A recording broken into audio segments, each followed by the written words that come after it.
titles. I'm going to follow that. Well, I can start with a little bit of humor. There was a yard sale that I attended in December and came across this book. And I thought, gee, I might just use it in the reading.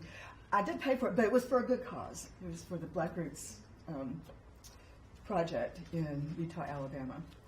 But the book, I hope you'll find it. It's called At Any Cost, How Al Gore Tried to Steal the Election.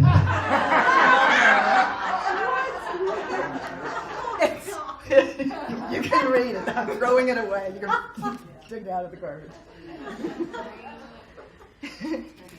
Anyway. Okay. Okay. Well, and also interesting that Charles would mention echo voices. I don't know how many of you are aware of this, but in June of 2016, the Anti-Defamation League announced that there was a particular symbol that would be that they placed on their website that was a symbol that was targeting from a group that would be targeting people in this way, and it would be like 3 parentheses, and it was called an echo. And so these groups, white supremacist, anti-Semite groups, in order to target a particular person or a business or a group, would have those 3 parentheses around the names.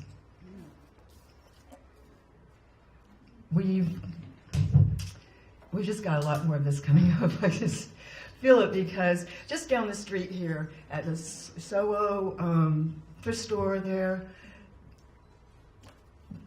these young men came in, went through the store, loaded their carts up with a bunch of stuff, then went to the counter.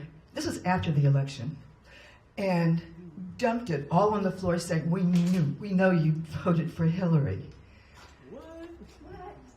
And in Tuscaloosa, a friend of my husband's, his wife, who was in a car with her toddler, had a Hillary sticker on her car, was hounded, chased by another group of young white men for about a mile. And they were hollering at her and chasing her and intimidating. It was very scary for her. This is I hate to put fear out there, because it's not fear, but it's like strength, where we stand, how we are.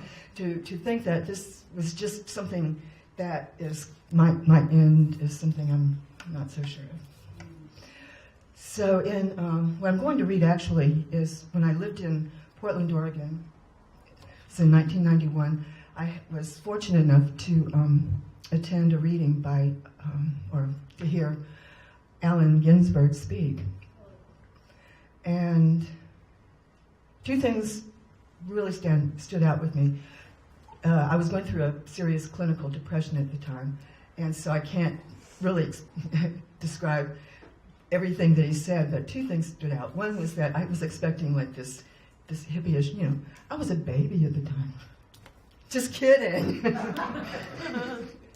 I was expecting like this hippie guy to come out, but he was dressed very formally, and probably as an influence from his Tibetan Buddhist teacher, Shomim Trungpa Rinpoche. And the other thing was, at the end of everything that he was speaking, and my mind was kind of a muddled mess. I don't know if any of you have experienced clinical depression, but that's kind of what it feels like. But the one thing was, at the very end of his reading, he reads a poem by William Blake. And he takes the last stanza of this poem, and he has a harmonium, and he's just playing it, just back and forth. I mean, it sounds better than that, but just back and forth, over and over again. And it sort of becomes almost like a kind of chant in a way. And then he just repeats the last line of this one poem, this one part of a poem. And it goes like this. It's called the Nurse's Song. When the voices of children are heard on the green, and laughing heard on the hill, my heart is at rest within my breast, and everything else is still. Then come home, my children, the sun has gone down, and the dews of night arise. Come, come, leave off play, and let us away, till the morning appears in the skies. No, no, let us play, for it is yet day, and we cannot go to sleep. Besides, in the sky the little birds fly, and the hills are all covered with sheep. Well, well, go and play till the light fades away, and then go home to bed. The little ones leaped and shouted and laughed, and all the hills echo, and all the hills echo it, and all the hills echo it, and all the hills echo it, and all the hills echo it, and all the hills echo it. And he went on for I don't know how long, but something at some moment just broke inside of me, just opened. And it wasn't because he said anything, went here, it went right to the heart chakra. It just went right there. And it was so full of compassion and presence, something I had never experienced before. And that's all he did. He sang that, I don't know if it was for 2 minutes or 3 minutes or 5 minutes or 7 minutes. And it was just that. And all the hills echo it. Now that's, the Nurse's Song is what Blake wrote in 1789. In 1794, he wrote in, and this is from the Songs of Experience, and this is what feels in today, how it feels today. Because the first one is about, okay, we're kind of in a place of exuberance and youth and remembering that, but experience. When the voices of children are heard on the green, and whisperings are in the dale, the days of my youth rise fresh in my mind. My face turns green and pale. Then come home, my children. The sun has gone down, and the dews of night arise. Your spring and your day are wasted in play, and your winter and night in disguise.